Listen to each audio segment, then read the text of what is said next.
चलो भाई, कोलिजन्स में एक और अच्छा सा एग्जांपल देखते हैं। और इसमें आप देख लो, मेरे पास एक रॉड है, रॉड को वापस एक पार्टिकल स्ट्राइक कर रहा है, और अब की बार मैं आपको ये कंडीशन दे देता हूं that this particle sticks to rod after collision. Now you might say कि सर ठीक है, इसमें नई बात क्या हो जाएगी, बिकॉज अभी भी हमने एक पार्टिकल और रॉड के कोलिजन की बात करी थी, उसमें मैंने आपको ई का वैल्यू शायद हाफ दिया था and we calculated things accordingly. अब ये जो प्रॉब्लम दे रहा हूं, बस मैं इसमें आपको इतना डिफरेंस दे रहा हूं पुरानी और नई प्रॉब्लम में कि ये पार्टिकल रॉड को स्टिक कर जाता है आफ्टर कोलिजन।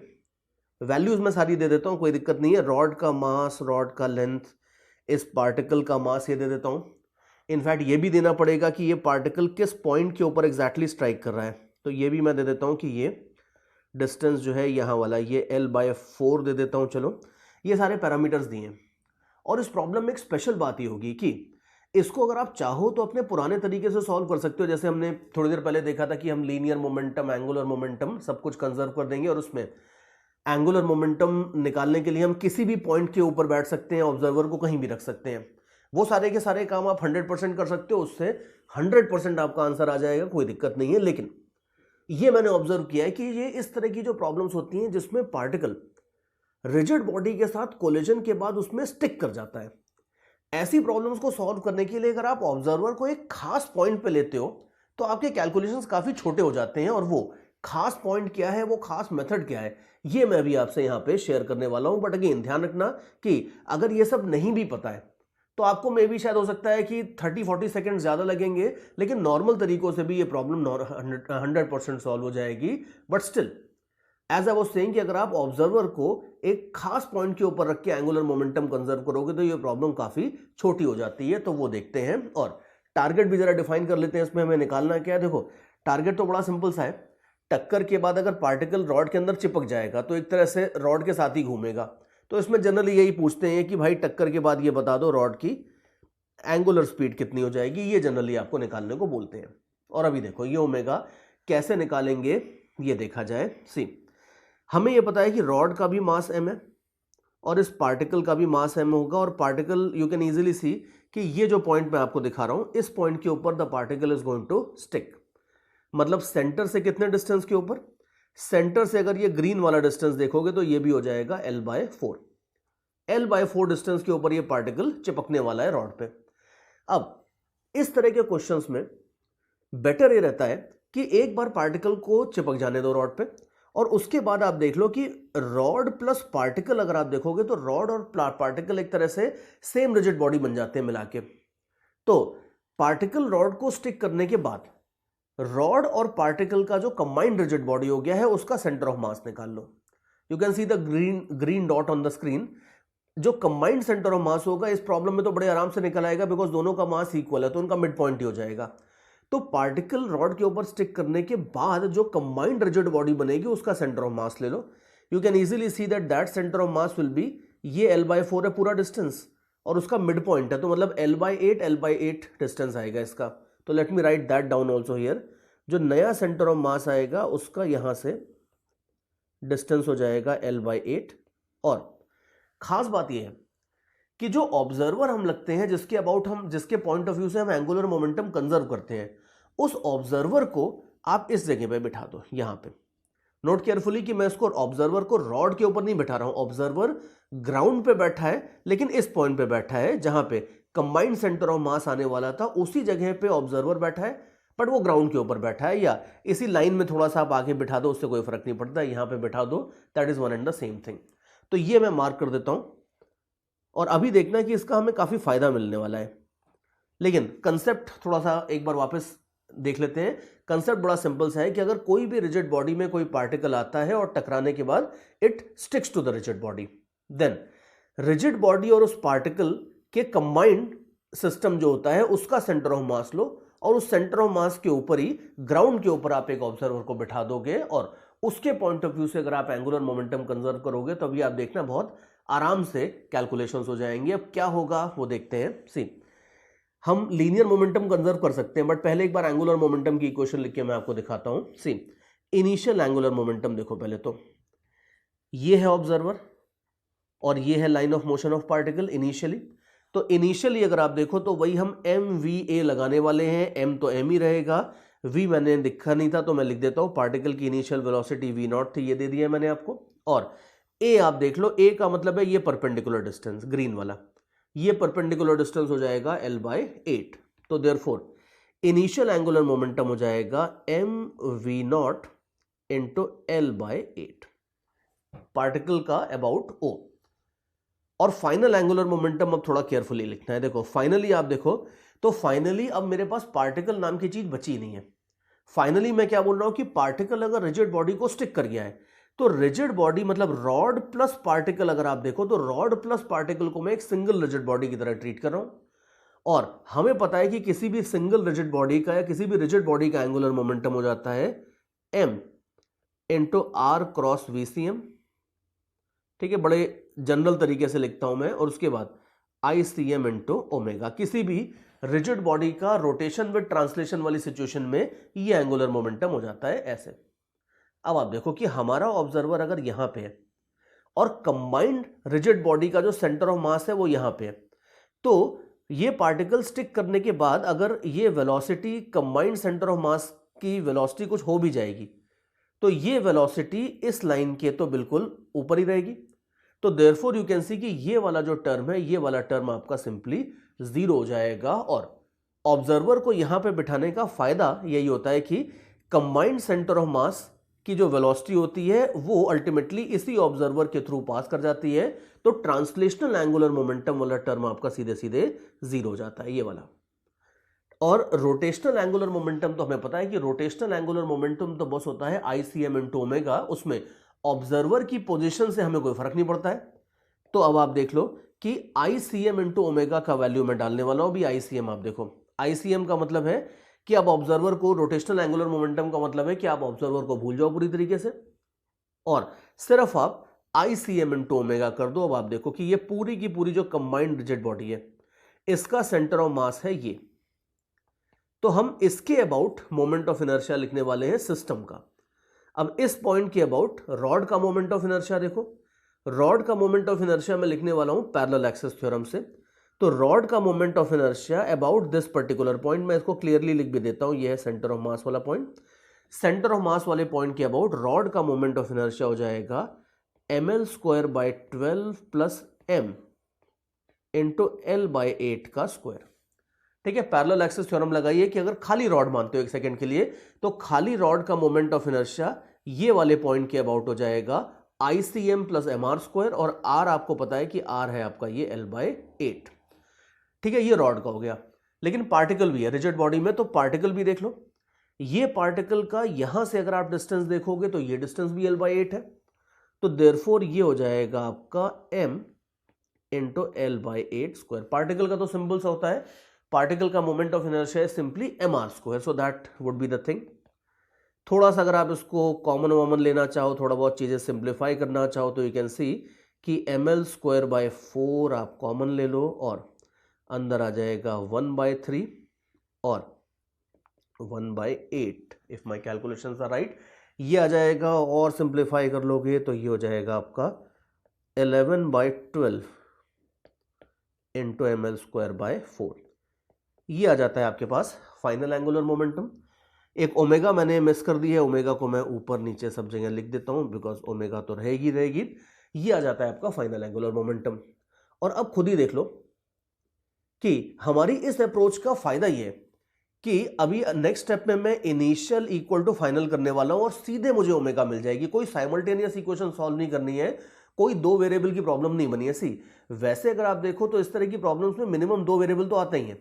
टक्कर के बाद अगर ये rigid body translate as well as rotate करती है तो एक तो इसके सेंटर की या सेंटर ऑफ मास की कुछ वेलोसिटी होती है और उसके साथ साथ कुछ ओमेगा होती है। तो जनरली VCM और ओमेगा 2 वेरिएबल्स होते हैं प्रॉब्लम में। एक इक्वेशन हम एंगुलर मोमेंटम कंजर्वेशन से निकालते हैं, दूसरी इक्वेशन हम लीनियर मोमेंटम कंजर्वेशन से निकालते हैं। लेकिन अगर चालाकी से आप इस तरीके से इक्वेशन बनाओगे तो आप देख लो दूसरा वेरिएबल तो आया ही नहीं प्रॉब्लम में, तो हमें लीनियर मोमेंटम कंजर्वेशन लगाने की जरूरत ही नहीं पड़ेगी, साइमल्टेनियस इक्वेशंस बना के सॉल्व करने की जरूरत ही नहीं पड़ेगी। एक इक्वेशन एक वेरिएबल से आपका सीधा सीधा काम हो जाएगा। बस एक स्टेप दूर है अपन आंसर से, तो निकाल ही लेते हैं। देखो बस अब इन दोनों को इक्वेट कर दो। इनिशियल था आपका mv0 l/8 ठीक है, फाइनल हो जाता है आपका 11/12 इंटू ml²/4 ओमेगा। जो होता है कैंसिल वो कैंसिल कर दो और यू कैन ईजिली सी कि ये आपके पास ओमेगा की वैल्यू आ जाती है। ओमेगा आप देख लो तो ओमेगा आ जाता है आपके पास 6/11 V0/N। ये आप देख लो, ये आपके पास ओमेगा की फाइनली वैल्यू आ जाती है। एक छोटा सा करेक्शन कर लेते हैं इसमें कैलकुलेशन में। यू कैन इजीली सी कि यहाँ पे थोड़ी सी कैलकुलेशन में मिस्टेक करी है। 3 × 8 12 नहीं होता है, 3 × 8 24 होता है। तो नीचे एक 2 और आएगा, वो 2 मैं और लगा देता हूँ यहाँ पे। तो सब जगह नीचे एक लगा दो 2, और अगर ये 2 लगा दोगे तो यू कैन इजीली सी कि जो फाइनल आंसर आएगा उसमें जहाँ पे 6 है वो 6 नहीं, वो फाइनली 12 हो जाएगा। So if you make that little correction you will have your final answer. इसको बड़े रिस्पेक्टफुली हम शेड कर देते हैं। और बाकी देख लो, कंसेप्ट इंपॉर्टेंट है because it will and up saving a lot of time. और यहाँ पे ये वो टाइम है जहाँ पे हर अच्छा स्टूडेंट वीडियो पॉज करता है और कहता है कि ठीक है सर, अब मैं जरा एक बार इसको जरा अपने फंडामेंटल मेथड से भी सॉल्व करके देखूंगा। मतलब ऑब्जर्वर को मैं यहाँ नहीं लूंगा, ऑब्जर्वर को कहीं भी ले लूंगा। जैसे जनरली पॉपुलर चॉइस तो ये रहती है कि आप ऑब्जर्वर को जनरली इधर ले लेते हो। तो अच्छे स्टूडेंट्स जनरली यहाँ पे वीडियो को जरूर पॉज करते हैं, 10-15 मिनट पेन पेपर उठा के कैलकुलेशंस करते हैं, और ये वाला जो ऑब्जर्वर है इस ऑब्जर्वर को लेके दोबारा प्रॉब्लम को सॉल्व करके देखते हैं कि भाई प्रॉब्लम सॉल्व करने में कितने वेरिएबल्स आते हैं, कितना टाइम लगता है। और वो चीजें करने के बाद फिर आप अच्छे से कंपेयर करके देख सकते हो कि this method is definitely going to save some time at least in examination. और इस तरह के क्वेश्चंस बड़े पॉपुलर होते हैं। बहुत सारे क्वेश्चंस इस तरह के आपको मिल जाएंगे गाइड्स में, क्वेश्चन बैंक्स में, ओल्ड जेई पेपर्स में, जहां पे कोई पार्टिकल आता है और वो टक्कर के बाद रिजिड बॉडी को स्टिक कर जाता है। तो ये अप्रोच ध्यान रखना कि इस तरह के क्वेश्चंस में जनरली पार्टिकल रिजिड बॉडी को स्टिक करने के बाद जो कंबाइंड रिजिड बॉडी बनती है उसका सेंटर ऑफ मास आप पहले ही निकाल लो, और उस सेंटर ऑफ मास के ऊपर ग्राउंड पे बिठा दो ऑब्जर्वर को, या उसी की लाइन में कहीं ना कहीं आप ऑब्जर्वर को बिठा दो। इस ऑब्जर्वर के अबाउट अगर आप एंगुलर मोमेंटम कंजर्वेशन की इक्वेशन लिखोगे तो सिर्फ एक इक्वेशन ओमेगा वाली आएगी, जिससे आपका सीधे सीधे काम हो जाएगा। You don't need to write the other equation at all. तो ये फायदा होता है इस मेथड का। और बाकी हमें पता ही है अब कि अब रिजिड बॉडी प्लस पार्टिकल के कोलिजन्स को आपको किस तरह से हैंडल करना है, ये हम अच्छे से देख चुके हैं। और आगे चलते हैं, और आगे मैं आपको लेके चलता हूं। अब देखो, रोटेशन विद ट्रांसलेशन हो, चाहे प्योर रोटेशन हो, चाहे लीनियर मोमेंटम वाला अपना पुराना चैप्टर हो, हमें कंजर्वेशन के पता है कि क्वेश्चंस का पैटर्न तो सेम ही होता है। कुछ क्वेश्चंस अगर कोलिजन के होते हैं तो कुछ क्वेश्चंस आपके रिकॉइल के भी होते हैं। तो एक जरा रिकॉइल का भी छोटा सा क्वेश्चन देख लेते हैं। वेरी सिंपल, कुछ भी नहीं है इसमें, बस खाली प्रैक्टिस के लिए है क्वेश्चन। कंसेप्चुअली इसमें ऐसी कोई बड़ी बात नहीं होगी। मान लेते हैं सपोज कि मेरे पास एक रॉड है, और या चलो थोड़ा अच्छा माहौल बनाते हैं इस क्वेश्चन में। मान लेते हैं कि सपोज आप फिर वही अपने आउटर स्पेस वाली जर्नी पे गए हो और आपके पास अब की बार एक स्पेसशिप है। You know that these spaceships are essentially means, इनका स्ट्रक्चर अगर आप देखोगे तो ये लंबे से रॉड की तरह होते हैं जनरली। तो मान लो सपोज जो आपका स्पेसशिप है वो एक रॉड की तरह से है, और स्पेसशिप का मास है m और स्पेसशिप का लेंथ है मान लो l। और यहां पे स्पेसशिप में एक पर्टिकुलर पॉइंट पे एक छोटा सा गेट है, और हम क्या करने वाले हैं, इस गेट से एग्जिट करने वाले हैं। स्पेस वॉक के लिए जाना है अपने को। ये गेट के ऊपर मैं बैठा और यहां से मैं जंप कर जाऊंगा बाहर के डायरेक्शन में। और मान लो सपोज मेरा भी मास m है। नाउ दैट्स बिग, मेरा मास स्पेसशिप के बराबर है। मतलब बहुत कोविड टाइम में मैंने बहुत खाना खाया है यहाँ पे। मान लो सपोज मेरा मास भी m है, और ये जो स्पेसशिप है, जो गेट था, जिस गेट से मैं कूदने वाला हूँ, वो गेट आपका यहाँ से लेटस से l/4 डिस्टेंस के ऊपर था यूं। So what that means is कि मैं पहले स्पेसशिप में इस जगह पे बैठा था यहाँ पे, और यहां से मैं जंप कर जाऊंगा आउटर स्पेस में, और मैं जंप कर जाता हूं with a speed v0 with respect to spaceship. ठीक है, यू नो वेरी वेल कि किसी रिजिड बॉडी से अगर आप कूदते हो, और ये बोला जाता है, लैंग्वेज ये होती है कि मैं रिजिड बॉडी के रिस्पेक्ट में v0 वेलोसिटी से कूद गया, तो उसका मतलब होता है कि रिजिड बॉडी के सेंटर ऑफ मास के रिस्पेक्ट में मेरी वेलोसिटी नहीं दी जाती। जिस पॉइंट के ऊपर मैं बैठा था उस पॉइंट के रिलेटिव मैं कूदता हूं विद अ गिवन वेलोसिटी। ये मेरे को दिया है। और क्वेश्चन बेसिकली बड़ा सिंपल सा। यू कैन इजीली सी कि अगर मैं स्पेसशिप से आगे कूदूंगा तो मैं स्पेसशिप को इस पॉइंट पे पीछे धक्का दूंगा। तो यू कैन इजीली सी कि स्पेसशिप आपका कुछ ऐसे एंटी क्लॉकवाइज डायरेक्शन में रोटेट करने लगेगा। तो माय क्वेश्चन इज दिस कि मेरे जंपिंग के बाद स्पेसशिप का ओमेगा कितना हो जाएगा, ये एंगुलर स्पीड अपने को निकालनी है। ठीक है, शॉर्ट में मैं एक बार क्वेश्चन वापस क्लैरिफाई कर देता हूं। क्वेश्चन ये है कि एक स्पेसशिप था, मास m लेंथ l का, उसमें एक बंदा यहां से एस्ट्रोनॉट मान लो यहां से कूद रहा है, और क्वेश्चन ये है कि अगर ये बंदा स्पेसशिप के रिलेटिव एक वेलोसिटी v0 से कूदता है, then what is the recoil angular speed of the spaceship, ये हमें निकालना है। और क्या करेंगे, कैसे सॉल्व करेंगे, देखते हैं। सी, कुछ भी नहीं करना है, वही सिंपल पुराने conservation of linear momentum, angular momentum के आइडियाज लगा देने हैं। बट सबसे पहले तो जरा वेरिएबल्स मार्क कर लेते हैं। वेरिएबल्स आप देखो, यू कैन इजीली सी कि जंपिंग के बाद जो स्पेसशिप है उसका सेंटर ऑफ मास पीछे जाएगा। सेंटर ऑफ मास मान लेते हैं विद स्पीड v पीछे जाएगा, और इसकी एंगुलर स्पीड तो हमने बोली दिया है कि इसकी एंगुलर स्पीड मान लो जाएगी ओमेगा। तो स्पेसशिप के तो ये दोनों पैरामीटर्स अपन मार्क कर लेते हैं। और ये v0 भी हमें पता है कि ये v0 इस बंदे की असली वेलोसिटी नहीं है, ये कुछ रिलेटिव वेलोसिटी वगैरह है। तो अगर हमें चीजें चाहिए तो हमें इसकी असली वेलोसिटी चाहिए। कि असली का मतलब है, मैं ग्राउंड के रिस्पेक्ट में नहीं बोल रहा, असली का मतलब है कि मान लो सपोज स्पेसशिप और आपके बगल में कोई एक और छोटा सा स्पेसशिप खड़ा था जो इनिशियली भी स्टेशनरी था, फाइनली भी स्टेशनरी था, एंड सो ऑन। तो ये सारी की सारी वेलोसिटी हम इस चीज के रिस्पेक्ट में ले रहे हैं। तो मान लेते हैं, ये इसी को अगर आप चाहो तो इसी को ग्राउंड बोल दो, कोई दिक्कत नहीं है। तो मान लेते हैं सपोज कि v और ओमेगा तो स्पेसशिप की वेलोसिटी और एंगुलर स्पीड हो जाते हैं। और हमें अब थोड़ा सा पहले तो ये भी लिखना होगा कि ये जो बंदा कूदा है इसकी असली स्पीड कितनी होगी, जरा ये भी देखना होगा। अब देखो, हम इसकी असली स्पीड ऐसे निकाल सकते हैं कि ये वाला पॉइंट देख लो जहां से कूदा था, ये पॉइंट इनिशियली तो स्टेशनरी था, और जंपिंग के बाद अगर आप देखो तो इसकी ट्रांसलेशनल स्पीड हो जाएगी v, इसकी रोटेशनल स्पीड हो जाएगी l/4 omega. You can see that this distance is l/4। तो अगर खाली रोटेशन होता तो इसकी वेलोसिटी हो जाती l/4 ओमेगा। तो देयरफॉर आई कैन से कि ये जो पॉइंट है, इस पॉइंट को मैं थोड़ा इधर वापस बना लेता हूं। स्पेसशिप पर के ऊपर जो पॉइंट था, इस पॉइंट की वेलोसिटी हो जाएगी v प्लस l/4 ओमेगा। और ये जो अपना बंदा कूदा है, मान लेते हैं कि इसकी ग्राउंड के रिस्पेक्ट में जो वेलोसिटी है वो जाती है, मान लो उसको एक सेकंड के लिए v डैश बोल देते हैं। तो इसकी वेलोसिटी है, मान लो सपोज एक सेकंड के लिए v डैश, जो बंदा कूदा है इसकी वेलोसिटी है v डैश। एंड अगर ये दोनों ऑपोजिट डायरेक्शन में है तो यू कैन इजीली सी कि जो रिलेटिव वेलोसिटी होगी वो हो जाएगी v dash plus this particular thing. तो देयरफॉर आप ये 100% बोल सकते हो कि जो v डैश होगा ये हो जाएगा v0 minus all these things. ये इस तरीके से आप लिख सकते हो। और ये एक तरह से हमने निकाल ली है पार्टिकल की वेलोसिटी या एस्ट्रोनॉट की velocity with respect to ground या with respect to an inertial reference frame. थोड़ी अगर टेक्निकल लैंग्वेज में बात करी जाए तो ये हमारे काम आएगी। और ध्यान रखना कि कभी भी अगर आप लीनियर मोमेंटम, एंगुलर मोमेंटम में वेलोसिटी यूज करते हो, इवन काइनेटिक एनर्जी में भी अगर आप वेलोसिटी यूज करते हो, तो ये ध्यान रखना कि हम हमेशा असली वाली वेलोसिटी यूज करते हैं, रिलेटिव वाली हम कहीं भी यूज नहीं करेंगे। तो इसीलिए रिलेटिव से हमने पहले असली निकाली है। अब हम अपने सारे के सारे कंजर्वेशन लॉज लगाने को तैयार हैं। जैसे सबसे पहले मैं लीनियर मोमेंटम कंजर्वेशन लगा देता हूं। यू नो वेरी वेल कि ये सिस्टम में initially everything was stationary, that means initial linear momentum तो जीरो था। अब ये बंदा अगर कूद जाता है तो यू कैन इजीली सी कि ही और she will get some linear momentum in this direction, spaceship will get some linear momentum in the other direction, और ये दोनों मिला के जीरो होने चाहिए। दैट मींस इनको मैं इक्वेट कर देता हूं। तो देखो, स्पेसशिप का लीनियर मोमेंटम हो जाएगा m इंटू वी, बंदा जो कूदा है उसका लीनियर मोमेंटम हो जाएगा m इंटू वी डैश।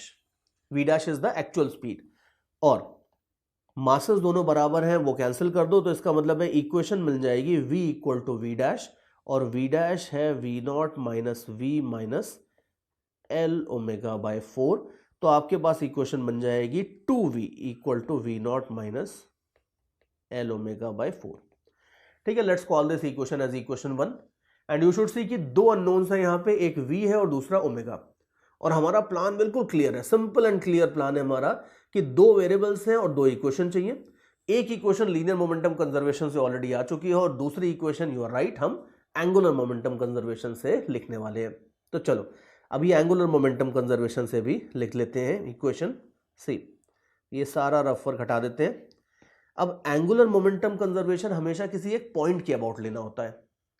तो देख लो, जो आपको कन्वीनियंट पॉइंट लगता है आप ले लो।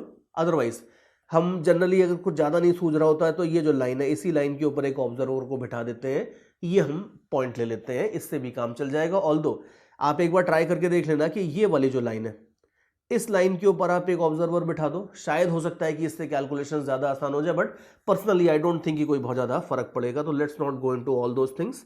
हम अपने ऑब्जर्वर को इधर बिठा रहे हैं, ये जो जगह है, तो रॉड का जो सेंटर है उसकी लाइन में बिठा देते हैं अपने ऑब्जर्वर को। Let's call this fellow as O. और अब इस ऑब्जर्वर के रिस्पेक्ट में इनिशियल एंगुलर मोमेंटम देख लो। Initial angular momentum will obviously be zero because initially nothing was moving. Final angular momentum थोड़ा देखते हैं केयरफुली। अब फाइनल एंगुलर मोमेंटम आप देखो, सबसे पहले तो पार्टिकल का, पार्टिकल जा रहा है ऐसे और इसका यहां से परपेंडिकुलर डिस्टेंस है l/4। तो देयरफॉर पार्टिकल का एंगुलर मोमेंटम हो जाएगा mv' इंटू l/4।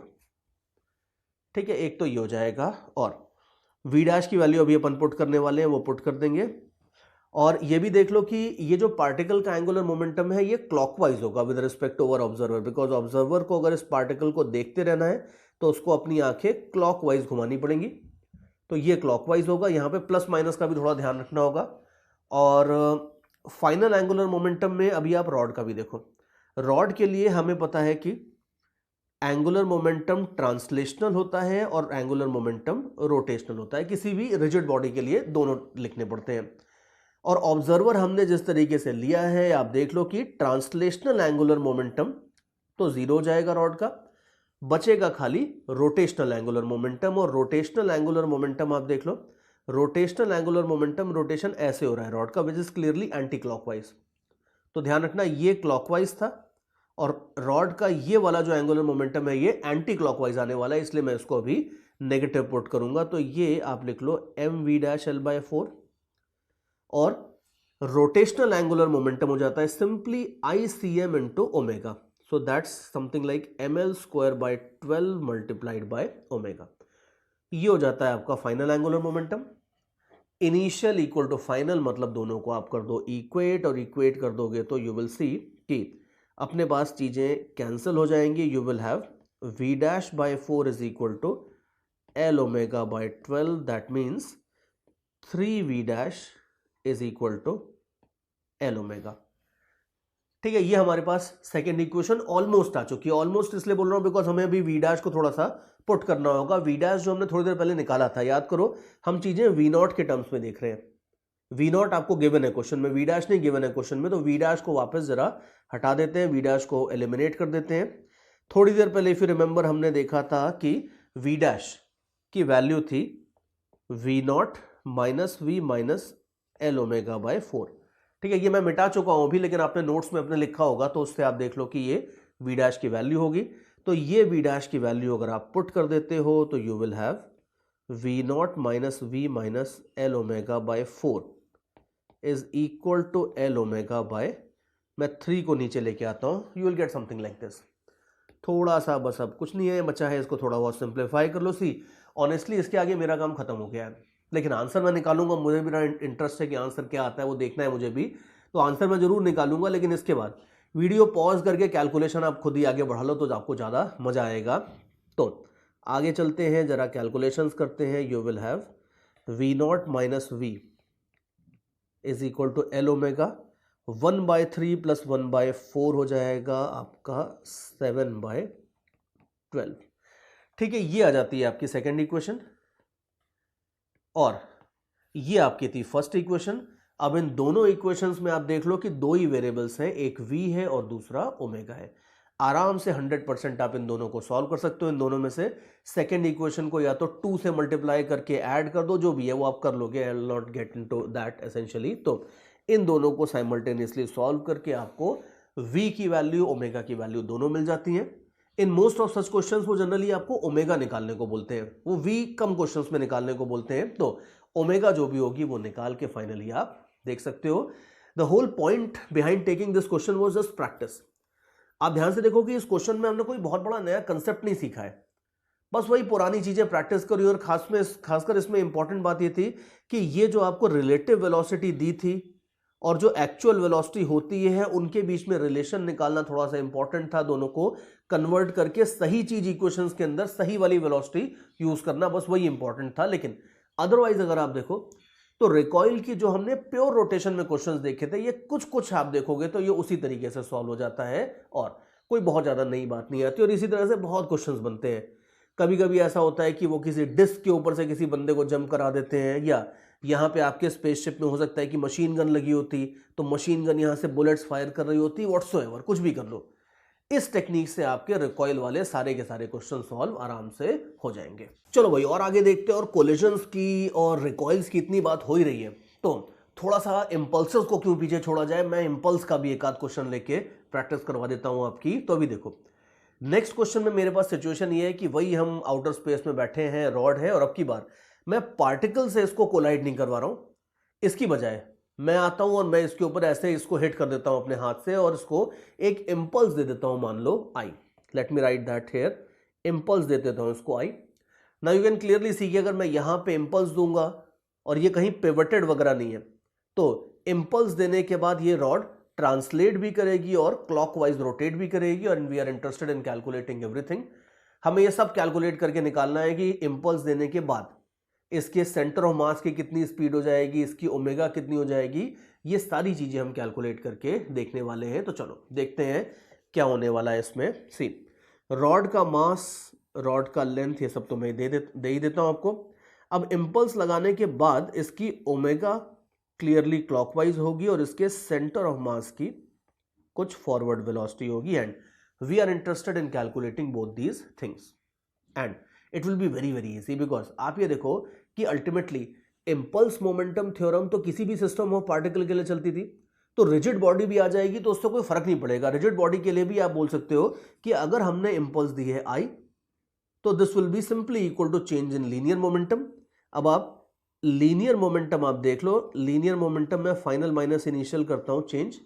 इनिशियल तो खैर जीरो ही था और फाइनल अगर आप देखोगे तो ये हो जाएगा simply mass into velocity of centre of mass. Omega कितनी आ रही है उससे कोई फर्क नहीं पड़ता है, सेंटर ऑफ मास की जो वेलोसिटी है बस उससे फर्क पड़ता है। तो देयरफॉर एक लाइन में आंसर आ गया आपका। अगर आपको सेंटर ऑफ मास की वेलोसिटी चाहिए तो इंपल्स अपॉन मास, ये आपको रॉड के सेंटर ऑफ मास की वेलोसिटी मिल जाएगी after you have applied this particular impulse. और एक और बात देखो कि इस इक्वेशन में इस चीज से कोई फर्क नहीं पड़ता कि ये इंपल्स आपने कितनी हाइट पे लगाई थी। इनफैक्ट ये कितनी हाइट पे थी ये तो मैंने अभी तक दिया ही नहीं है आपको, ये मैं अभी L/4 दे दूंगा आपको, लेकिन ये हाइट कितनी थी इसके ऊपर एंगुलर वाली चीजें डिपेंड करेंगी, इसके ऊपर ओमेगा डिपेंड करेगी। लेकिन v अगर आपको निकालना है तो इससे कोई एब्सोल्युटली फर्क नहीं पड़ता है। और अब चलो बात हो ही रही है तो मैं आपको ये डिस्टेंस भी दे देता हूं। ये डिस्टेंस मान लो सपोज हो जाता है आपका L/4, ये गिवन है आपको। और अब हम निकालते हैं ओमेगा। ओमेगा निकालने के लिए यू नो वेरी वेल कि हम angular impulse equal to change in angular momentum करने वाले हैं। तो एक ऑब्जर्वर बिठा देता हूं सबसे पहले तो मैं, बिकॉज सारी एंगुलर चीजें किसी ऑब्जर्वर के रिलेटिव निकालते हैं, तो ये ऑब्जर्वर बिठा देता हूं। और हमें पता है कि एंगुलर इंपल्स हो जाता है सिंपली लीनियर इंपल्स या सिंपल इंपल्स का परपेंडिकुलर कंपोनेंट लो और उसको r से मल्टीप्लाई कर दो। यू विल सी कि परपेंडिकुलर ये ऑलरेडी है और जो r अपन बोलते हैं वो सिंपली हो जाएगा L/4। तो देयरफॉर एंगुलर इंपल्स अगर अपने को चाहिए IL, this is angular impulse, तो ये हो जाएगा simple impulse multiplied by L/4 किसके अबाउट, O के about. And this will be equal to change in angular momentum about O। तो चेंज इन एंगुलर मोमेंटम आप देख लो। अब O के अबाउट आप ध्यान से देखो, एंगुलर मोमेंटम ट्रांसलेशनल और रोटेशनल रिजिड बॉडी है तो पूरा रिस्पेक्ट देना चाहिए अपने को। रिजिड बॉडी है तो ट्रांसलेशनल और रोटेशनल दोनों एंगुलर मोमेंटम ऐसे तो होते हैं, बट हम जानबूझ के जनरली O ऐसे ही लेते हैं कि ये बेचारा ट्रांसलेशनल 0 हो जाता है और रोटेशनल तो हो जाता है ICM इंटू ओमेगा, बोले तो ml²/12 multiplied by omega. Very easy. So you can easily see कि impulse into L/4 is equal to ml²/12 into omega. ये बन जाती है आपकी इक्वेशन। और बस अब आप देख लो, बाकी काट पीट तो कर ही सकते हैं। तो ओमेगा आपके पास आ जाता है 3I/ml, ये हो जाती है आपके पास एंगुलर स्पीड। ठीक है, तो ये हमने दोनों चीजें निकालनी, which is honestly speaking quite simple. तो यू कैन इजीली सी कि कई बार मैंने देखा है कि बच्चे इंपल्स वाली प्रॉब्लम से थोड़ा सा डरते हैं, एंगुलर इंपल्स वाले से तो बहुत ही ज्यादा डरते हैं, बट आप देख लो कोई बड़ी बात है नहीं। आपको बस अगर इतनी सी चीज पता है कि एंगुलर इंपल्स निकालने का तरीका क्या है कि सिंपल इंपल्स का परपेंडिकुलर कंपोनेंट लो और उसको आर से मल्टीप्लाई कर दो। ये चीज अगर आपको पता है तो एंगुलर इंपल्स का यूज करके भी इस तरह के क्वेश्चंस आप बड़े आराम से सॉल्व कर सकते हो, जैसा भी आपने ये किया है। और आगे देखो, थोड़ा सा और अच्छा एग्जांपल लेके मैं आपको दिखाता हूं। सी, अब ये एक और क्वेश्चन देखो, ये बड़ा अच्छा फेमस क्वेश्चन है और इसमें भी हम कुछ इंपल्स वगैरह का शायद यूज करेंगे, शायद नहीं भी करेंगे, वो देख लेंगे कि अपन क्या करने वाले हैं अभी। लेकिन इंपल्स का आइडिया हमने रिवाइज कर लिया है, कोलिजन्स के आइडिया हमारे पास है। अब इन सबको मिला जुला के क्वेश्चन बनाते हैं। सी, इस क्वेश्चन में आप देखो, इस क्वेश्चन के थ्रू हम वो वाला थ्योरी कवर कर रहे हैं जिसमें रिजिड बॉडी का कोलिजन एक सरफेस के साथ होता है। याद करो, जब हम पहले कोलिजन की बात कर रहे थे, जब प्योर रोटेशन में बात कर रहे थे, तो मैंने आपको बताया था कि क्लासिफिकेशन क्या होता है। Particle particle collision is easiest, particle rigid body collision उससे थोड़ा बेटर हो जाता है। पार्टिकल का किसी फिक्स सरफेस से कोलिजन हो सकता था, पुराने चैप्टर में लीनियर मोमेंटम वाले में हमने देखा था। इसी तरीके से रिजिड बॉडी का भी एक फिक्स सरफेस से कोलिजन हो सकता है। अब यहां पे rigid body that can rotate as well as translate, इस तरह की जनरल रिजिड बॉडी का में एक फिक्स सरफेस से कैसे कोलिजन होता है, ये मैं आपको इस एग्जांपल के थ्रू लेके दिखाता हूं। और बेसिक प्रिंसिपल्स वही रहेंगे, लेकिन हमें पता है कि इस तरह के क्वेश्चंस में कई बार इंपल्स लगाने से फायदा हो जाता है। तो देखते हैं क्या फायदा होता है, क्या नहीं होता है, वो सब देखेंगे। लेकिन यह भी ध्यान रखना कि किसी भी रिजिड बॉडी या पार्टिकल का अगर आप एक किसी फिक्स सरफेस से कोलिजन लेते हो तो प्रॉब्लम सबसे बड़ी आती है कि आप इसमें लीनियर मोमेंटम, एंगुलर मोमेंटम वगैरह कंजर्व नहीं कर सकते। बिकॉज आप जो फिक्स सरफेस है उसको अगर आप मान लो सपोज आप सिस्टम के अंदर लेते हो तो कोई एक्सटर्नल फोर्स तो होगा जो उसको फिक्स रखे हुए है। तो सब कुछ मिला जुला के इसमें पहला पॉइंट ये आता है कि आप इसमें लीनियर मोमेंटम, एंगुलर मोमेंटम वगैरह कंजर्व नहीं कर सकते। आप इसमें ई का आइडिया 100% लगाते हो और ई का आइडिया लगाने के साथ साथ आप इसमें दूसरा अगर आप चाहो तो इंपल्स वगैरह का यूज करके प्रॉब्लम को आगे बढ़ा सकते हो। बट चलो देखते हैं। Let me first of all give you some data. Question ये है कि मेरे पास एक रॉड थी, मास m और लेंथ l की। इसको मैंने इनिशियली ये येलो वाली पोजीशन में रखा था and let us say that it was making an angle theta with vertical like this. Rod initially रखी थी येलो वाली पोजीशन में, फिर येलो वाली पोजीशन में रख के मैं इसको सडनली छोड़ देता हूं। तो यू कैन इजीली सी कि जब छोड़ूंगा तो उसके बाद इसके ऊपर सिर्फ ग्रेविटी का फोर्स लगेगा। एंड नोट केयरफुली कि ग्रेविटी का जो फोर्स होगा उसका कोई टॉर्क नहीं होगा। तो उसकी वजह से ये रॉड खाली ट्रांसलेट करते हुए नीचे आएगी और नीचे आते आते ये ग्राउंड से टकराएगी। और जैसे ही टक्कर होगी, टक्कर के दौरान इसके ऊपर एक बड़ा सा नॉर्मल रिएक्शन लगेगा। एंड यू कैन इजीली सी कि अगर ये रिजिड बॉडी है और यहां से मैं इसके ऊपर नॉर्मल रिएक्शन लगा देता हूं तो यू कैन इजीली सी कि इसका रोटेशन होने का भी कुछ टेंडेंसी होगा। तो टक्कर के पहले तो ये सीधा नीचे आएगी, फिर ग्राउंड से टक्कर होगी, टक्कर के बाद ये उछलेगी और रोटेट करते हुए वापस ऊपर जाएगी। Look very carefully at the way this object is moving. सीधा नीचे गिरा और ग्राउंड से टकराया। ग्राउंड से टकराने के पहले देयर वाज ओनली ट्रांसलेशन। टक्कर के बाद आप देखो ये उछलेगा भी और ऐसे रोटेट भी करेगा, दोनों होगा। तो हमें ये दोनों चीजें निकालनी है। हमें निकालना है कि टक्कर के जस्ट बाद इसके सेंटर की कितनी स्पीड है और इसकी एंगुलर स्पीड कितनी है। ये दोनों चीजें हम निकाल के देखेंगे। तो मैं डेटा आपको पूरा दे देता हूं। मान लेते हैं कि इस रॉड को मैंने इस तरह से गिराया था कि इसका सेंटर ऑफ मास एक हाइट h ट्रैवल करता है नीचे, ये आपको गिवन है। मास और लेंथ गिवन है। कोएफिशिएंट ऑफ रेस्टिट्यूशन E मान लो मैं आपको दे देता हूं। ये सारी चीजें आपको गिवन है जो जो मैंने अभी तक लिख दी हैं। और उसके बाद हमें ये निकालना है कि जस्ट आफ्टर कोलिजन हमें निकालना है कि इसका सेंटर ऑफ मास का कितना वेलोसिटी होगा और ओमेगा कितना होगा। ये दो चीजें अपने को निकालनी है। तो देखते हैं क्या क्या करना होगा, किस किस तरीके से इक्वेशंस लिखनी होंगी। Let us have a look at the solution. देखो, सबसे पहली चीज तो देख लो कि टक्कर के जस्ट पहले इसके सेंटर ऑफ मास की कितनी स्पीड है। ये तो खैर हम एक लाइन में लिख ही सकते हैं। यू कैन सी कि टक्कर के पहले खाली ट्रांसलेशन कर रहा था, तो जो सेंटर ऑफ मास की स्पीड होगी वो सिंपली √2gh हो जाएगी। तो सेंटर ऑफ मास की स्पीड जो v0 है वो मैं साइड पे लिख देता हूं। This v0 will be simply equal to √2gh। ठीक है, सिंपल एनर्जी कंजर्वेशन जो हम लगाते थे उससे हमने VCM निकाल ली और इसकी ओमेगा ऑब्वियसली 0 होगी जस्ट बिफोर कोलिजन। कोलिजन के बाद, या आई शुड से कोलिजन के जस्ट बाद, इसके सेंटर ऑफ मास की हमें नहीं पता कितनी स्पीड है। तो लेट अस से कि इसके सेंटर ऑफ मास की स्पीड हो जाएगी v और इसकी एंगुलर स्पीड हो जाएगी मान लो ओमेगा, और ये v और ओमेगा दोनों अपने को निकालने हैं। तो क्या करेंगे, किस तरीके से क्वेश्चन में प्रोसीड करेंगे देखते हैं। सी सबसे पहले मैं डायरेक्टली इक्वेशंस में जंप नहीं मारूंगा, सबसे पहले थोड़ा सा फील ले लेते हैं कि हमें देखो ये तो क्लियरली दिख रहा है कि दो वेरिएबल्स हैं। अब अगर दो वेरिएबल की प्रॉब्लम है तो दो इक्वेशन तो चाहिए अपने को। Linear momentum, angular momentum, conservation, energy conservation कुछ नहीं लगा सकते। तो क्या कर सकते हैं देखते हैं। हम इसमें एक तो देखो ई की इक्वेशन तो लिख ही सकते हैं, ई की इक्वेशन लिखने से तो हमें कोई नहीं रोक सकता। एंगुलर मोमेंटम कंजर्वेशन की इक्वेशन को भी आप थोड़ा सा रिव्यू करो तो एक काम इसमें आप कर सकते हो। सी आप ये देखो कि जब ये ग्राउंड के साथ कोलाइड करता है तो उस समय यहां से ये जो कोलिजन वाला पॉइंट है यहां से एक बड़ा सा नॉर्मल रिएक्शन लगेगा। इस नॉर्मल रिएक्शन की कुछ तगड़ी सी इंपल्स लगेगी। डेफिनेटली उस टाइम पे इसके ऊपर mg भी लग रहा होगा, लेकिन जो कोलिजन्स की ड्यूरेशन होती है वो बहुत स्मॉल होती है और उस जरा सी ड्यूरेशन में mg की इंपल्स अगर आप देखोगे तो नेग्लिजिबल होगी, लेकिन इस नॉर्मल रिएक्शन की इंपल्स डेफिनेटली नेग्लिजिबल नहीं होगी। तो देयरफॉर कोलिजन के दौरान इस रिजिड बॉडी के ऊपर, इस रॉड के ऊपर एक्सटर्नल इंपल्स खाली लग रही थी इस पॉइंट से, कोलिजन वाले पॉइंट से। तो देयरफॉर अगर आप चाहो तो इसमें एंगुलर मोमेंटम कंजर्व कर सकते हो about this particular point. Important बात यह है कि एंगुलर मोमेंटम अगर आप थोड़ा केयरफुली देखो तो कंजर्व कर सकते हो, लेकिन एक खास पॉइंट के about he angular momentum conserve होगा।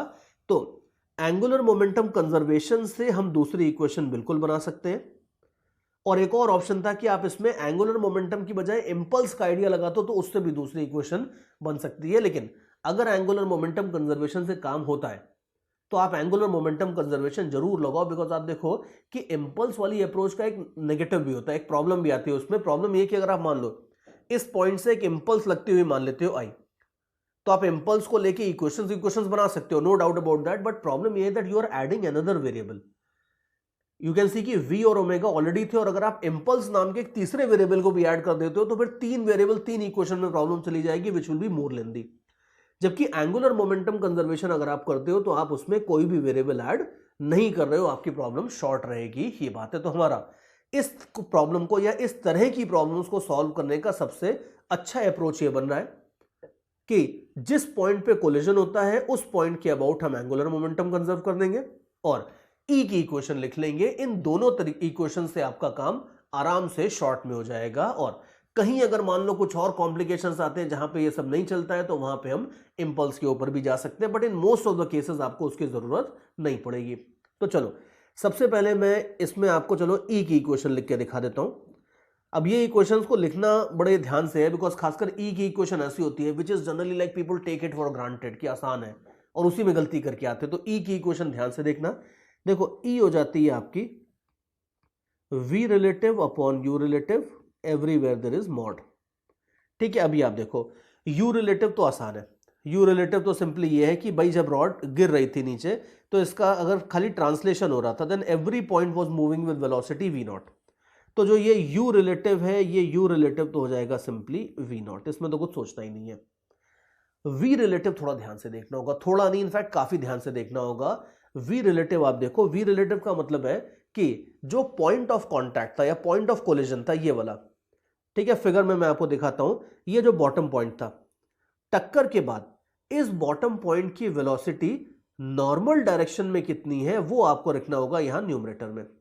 अब आप देखो कि टक्कर के बाद ये जो बॉटम पॉइंट है इसकी वेलोसिटी ट्रांसलेशन की वजह से होगी v, लेकिन रोटेशन भी हो रहा है तो रोटेशन की वजह से ये होगी L/2 ओमेगा। याद करो कोई भी चीज अगर rotate as well as translate करती थी तो उसके किसी भी मॉलिक्यूल की वेलोसिटी में रोटेशन का कंट्रीब्यूशन होता था r ओमेगा और ट्रांसलेशन का कंट्रीब्यूशन होता था vc, वेलोसिटी ऑफ सेंटर। तो आप ये देख लो कि यहां पे भी ये जो बॉटम पॉइंट है इसकी टोटल वेलोसिटी टक्कर के जस्ट बाद अगर आप देखोगे तो उसमें इन दोनों का वेक्टर सम होगा वैसे तो, लेकिन हमारा वेक्टर सम लेने में कोई इंटरेस्ट नहीं है। हमें तो खाली ये चाहिए ई की इक्वेशन में खाली ये चाहिए रहता है कि वेलोसिटी का नॉर्मल कंपोनेंट कितना है, तो वो आप देख लो। नॉर्मल कंपोनेंट हम आराम से देख लेंगे, ये एंगल थीटा है तो यू कैन इजीली सी कि L/2 ओमेगा का साइन कंपोनेंट ऊपर आएगा, तो this will B L/2 omega sine theta, ये आपका ऊपर आएगा।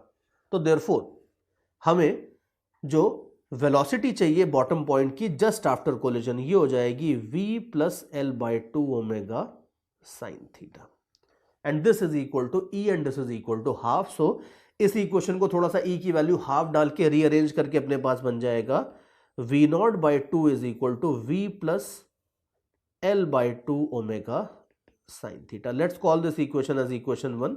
और ये ध्यान रखना कि ई की इक्वेशन आपको केयरफुली लिखनी है इस तरीके से, और प्रॉपरली ये ध्यान रखना है कि वेलोसिटी का भी आपको जो कंपोनेंट परपेंडिकुलर कंपोनेंट होता है सरफेस के नॉर्मल के डायरेक्शन में जो कंपोनेंट होता है वो सब आपको प्रॉपरली लिखना होता है इस तरीके से. So that's how you write the equation of E. और एंगुलर मोमेंटम कंजर्वेशन देख लो. एंगुलर मोमेंटम कंजर्वेशन में लॉजिक तो अपना क्लियर है कि हम क्यों इस पॉइंट के अबाउट एंगुलर मोमेंटम कंजर्व कर रहे हैं, क्योंकि ऐसा नहीं है कि इस पॉइंट के अबाउट टॉर्क जीरो है. इस पॉइंट के अबाउट अगर आप देखोगे तो mg का बिल्कुल टॉर्क है, लेकिन कोलिजन की ड्यूरेशन होती है बिल्कुल कुछ माइक्रोसेकंड्स की. उतने टाइम में mg कोई प्रॉपर एंगुलर इंपल्स प्रोवाइड नहीं कर पाएगा, वो नेग्लिजिबल है. इसलिए approximately angular momentum bottom point के अबाउट कंजर्व होगा. ये हमारा गेम प्लान है. और बाकी एंगुलर मोमेंटम आप देख लो. एंगुलर मोमेंटम लिखना इज क्वाइट इजी बिकॉज अब आप देखो, ठीक है, let's use a different colour for writing angular momentum. Angular momentum आप पहले इनिशियल देखो. इनिशियली सब कुछ बहुत आसान है because initially the rod is simply translating, there is no rotation at all. और कोई चीज ट्रांसलेट करती है रिजिड बॉडी तो उसको तो आप पॉइंट मास मान ही सकते हो. तो अगर रिजिड बॉडी खाली ट्रांसलेट कर रही है तो आप ये देखो सारे मास को यहां कॉन्सेंट्रेट कर दो ग्रीन पॉइंट के ऊपर, और वेलोसिटी है v नॉट और एम वी नॉट इंटू ए लगा दो. और a कितना हो जाएगा यहां पे, ये अभी आप देखो ग्रीन कलर से डिस्टेंस दिखा रहा हूं, ये डिस्टेंस आपका हो जाएगा a. और ये a कितना हो जाएगा, यू कैन फर्दर से कि ये a हो जाएगा आपका l by two sine theta.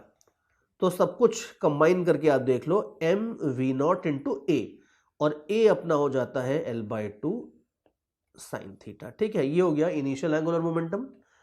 Final थोड़ा केयरफुली लिखना होगा बिकॉज फाइनली आप देख लो कि फाइनली जो ये रॉड है, ये रॉड ट्रांसलेट भी कर रही है और इसके साथ साथ रोटेट भी कर रही है. तो दोनों अपने को प्रॉपर्ली लिखने होंगे. और एक और इंपॉर्टेंट बात है, प्लस माइनस साइन बड़े अच्छे से देख लो, क्लॉकवाइज एंटी क्लॉकवाइज वो भी आप देख लो. जैसे जो इनिशियली था उसको भी आप देखो एक बार कि अगर आप ऐसे निकल गए और ऑब्जर्वर बैठा है इधर, तो वो आपको देखने के लिए अपनी आंखें ऐसे घुमाएगा. अब ये ऐसे का मतलब क्या है, एंटी क्लॉकवाइज.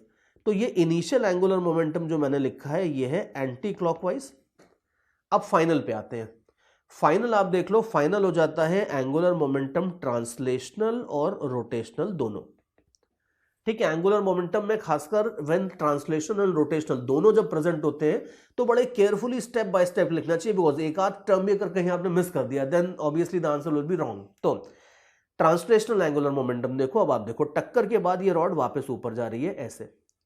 तो ट्रांसलेशन का मतलब क्या होता है कि सारे मास को सेंटर ऑफ मास पे कॉन्सेंट्रेट कर दो और पार्टिकल का फॉर्मूला लगा दो. तो अगर एक मास m का पार्टिकल ऊपर जा रहा है तो वही mva लग जाएगा. और अब की बार भी अगर आप देखोगे तो a आपका कौन सा होगा, ये लाइन ऑफ मोशन है और इससे परपेंडिकुलर डिस्टेंस वही होगा जो पहले था l by two sine theta. तो देयरफॉर जो ट्रांसलेशनल एंगुलर मोमेंटम है ये हो जाएगा mv into l by two sine theta. और प्लस माइनस साइन देख लो, हमने एंटी क्लॉकवाइज को पॉजिटिव माना है शुरू से. अब आप देखो यहां पे आप देखो कि अगर आप ऐसे निकल गए, ठीक है, अगर मान लो थोड़ा नीचे ही बना देता हूं, अगर आप ऐसे निकल गए और ऑब्जर्वर आपको बैठ के देख रहा है तो उसको आपको देखने के लिए अपनी आंखें ऐसे घुमानी पड़ेंगी. अब ऐसे का मतलब क्या होता है, ऐसे का तो मतलब होता है क्लॉकवाइज, और क्लॉकवाइज यहां पे नेगेटिव साइन के साथ आएगा. तो ये केयरफुली यहां पे आप ध्यान से देखो, छोटा सा नेगेटिव साइन है लेकिन इससे सब उल्टा पुल्टा हो जाता है. तो you have to carefully put a negative sign here. Translational angular momentum और रोटेशनल आप देख लो. रोटेशनल में पहले तो आप साइन ही देख लो. यू कैन सी कि टक्कर के बाद जो रॉड का ओमेगा है वो कैसा है, ओमेगा आपका इस तरीके से है क्लियरली एंटी क्लॉकवाइज, तो पॉजिटिव होगा. मैंने इसीलिए यहां पे पहले ही पॉजिटिव साइन लगा दिया है. और रोटेशनल एंगुलर मोमेंटम लाइफ में सबसे सिंपल चीज होती है बिकॉज इसका ओ से कोई लेना देना होता नहीं है. It is simply ICM into omega. और रॉड का ICM हमें पता ही है, ये होता है ml स्क्वायर बाय 12 और एंगुलर स्पीड है ओमेगा. तो ये हो जाएगा आपका final angular momentum. Initial equal to final करके मुझे अभी सेकंड इक्वेशन मिलने वाली है. So let me just create some space here at the top और मैं आपको फाइनल इक्वेशन लिख के भी दिखा देता हूं एंगुलर मोमेंटम की. और उसके बाद वेरिएबल्स वगैरह एक बार काउंट करके देख लेंगे दैट एवरीथिंग इज फाइन और not. So you will have mv0l/2 sin theta. ठीक है, ये इनिशियल एंगुलर मोमेंटम था. फाइनल एंगुलर मोमेंटम हो जाता है -mv/l/2 sin theta plus ml²/12 into omega. You can easily see lot of things, mass, length, थोड़ी बहुत चीजें कैंसिल होंगी, वो सब आप कैंसिल कर सकते हो. But let me just call this equation as equation 2. और अब जरा वेरिएबल्स काउंट करके जरूर देख लो. वेरिएबल्स काउंट करके आप देख लो, ओमेगा और वी सिर्फ दो वेरिएबल है और दो equation, and this is exactly what we want in life. तो ये दोनों इक्वेशंस इसके बाद सॉल्व हो जाएंगी और सॉल्व होकर आप फाइनल आंसर 100% निकाल सकते हो. सो लास्ट में समिंग अप दिस थिंग, ध्यान रखना कि हमारी इसमें अप्रोच क्या बिल्ड हुई है. अप्रोच ये बिल्ड हुई है कि कभी भी कोई रिजिड बॉडी जो कि रोटेशन और ट्रांसलेशन दोनों कर सकती है, इस तरह की रिजिड बॉडी अगर किसी सरफेस से टकराती है, तो फिक्स सरफेस से टकराती है, तो हम इसमें ये जरूर बोल सकते हैं कि जिस पॉइंट पे सरफेस से टकरा रही है, जो भी इंपल्स लगेगी अल्टीमेटली सरफेस की, वो उसी पॉइंट से लगेगी. और जनरली हम उस पॉइंट के अबाउट एंगुलर मोमेंटम कंजर्व कर सकते हैं. और ई का इक्वेशन तो हम हर केस में लिख ही सकते हैं. तो ये दोनों चीजें करने से आपको दो इक्वेशन मिल जाती हैं और अपना काम हो जाता है. और इसमें मोस्टली आपको इंपल्स का फंडा लगाने की जरूरत नहीं पड़ती है. याद करके देखो कि हमने इसी में देखा था कि अगर एक प्योरली रोटेटिंग बॉडी होती थी, उसको छोड़ देते थे और वो किसी सरफेस से टकराती थी, तो ये प्रॉब्लम बहुत आसान होती है. इस प्रॉब्लम में आप एंगुलर मोमेंटम वगैरह कंजर्व कर नहीं सकते, बिकॉज पिवट भी होता है, पिवट की भी इंपल्स लगती है और यहां से भी इंपल्स लगती है. तो एंगुलर मोमेंटम हम कंजर्व कर नहीं सकते थे इसमें, लेकिन हमें जरूरत भी नहीं पड़ती थी. याद करो कि ये वाली जो प्रॉब्लम होती थी कि रॉड को मैंने पिवट करके ग्राउंड पे छोड़ा, ग्राउंड से टकरा के बाउंस ऑफ हो गई, ये प्रॉब्लम तो आपकी सीधी सीधी एक लाइन में ई का फंडा लगाने से सॉल्व हो जाती थी. खाली एक अननोन होता था ओमेगा. एंगुलर मोमेंटम कंजर्व नहीं होता था, लेकिन हमें उसे कंजर्व करने की जरूरत भी नहीं पड़ती थी. यहां पे अगर सेम रिजिड बॉडी है, बस वो पिवट हटा दिया है और वो रोटेशन विद ट्रांसलेशन करने की फ्रीडम रखती है और वो फिर टकराती है, तो आपको इस तरीके से ई और एंगुलर मोमेंटम कंजर्वेशन से प्रॉब्लम सॉल्व कर लेनी होती है. तो चलो गाइस, रोटेशन में हमने बड़ी सारी थ्योरी देख ली है, बड़े सारे एग्जांपल्स, प्रॉब्लम्स, बहुत सारी ट्रिक्स एंड टेक्निक्स देख ली है. And with this I can say कि रोटेशन का काम मेरे साइड से तो जितना मुझे बताना था वो मैं आपको बता चुका हूं.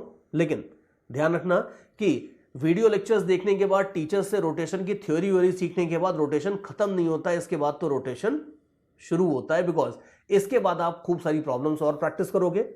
होपफुली जितने लेक्चर्स के टाइम पे मैंने आपको एग्जांपल्स दिए थे वो सब आपको क्लियर होंगे, थ्योरी आपको क्लियर होगी, और बीच बीच में आपने क्वेश्चन बैंक, असाइनमेंट्स वगैरह से क्वेश्चंस ऑलरेडी काफी सारे सॉल्व कर लिए होंगे. लेकिन ध्यान रखना दैट रोटेशन पूरे के पूरे 2 साल की फिजिक्स का सबसे डिफिकल्ट चैप्टर होता है और इसको मास्टर करने के लिए आपको काफी सारी प्रॉब्लम सॉल्व करनी पड़ेंगी. तो देयरफॉर अब आपका टाइम शुरू हो रहा है. अब आपको क्वेश्चन बैंक से उठा के, असाइनमेंट से उठा के, जो भी सोर्स से आप प्रॉब्लम सॉल्व कर रहे हो, जस्ट मेक श्योर कि आप रोटेशन की काफी सारी प्रॉब्लम्स अच्छे से सॉल्व कर लो. और इसमें भी ध्यान रखना कि रोटेशन जैसे कंसेप्चुअल चैप्टर में नंबर ऑफ प्रॉब्लम सॉल्व बढ़ाने से ज्यादा अच्छा होता है कि आप हर प्रॉब्लम को थोड़ा अच्छे से डीप में जाके सॉल्व करो. और यह ध्यान रखना कि आप आंसर मैच करना खाली हमारा टारगेट नहीं है.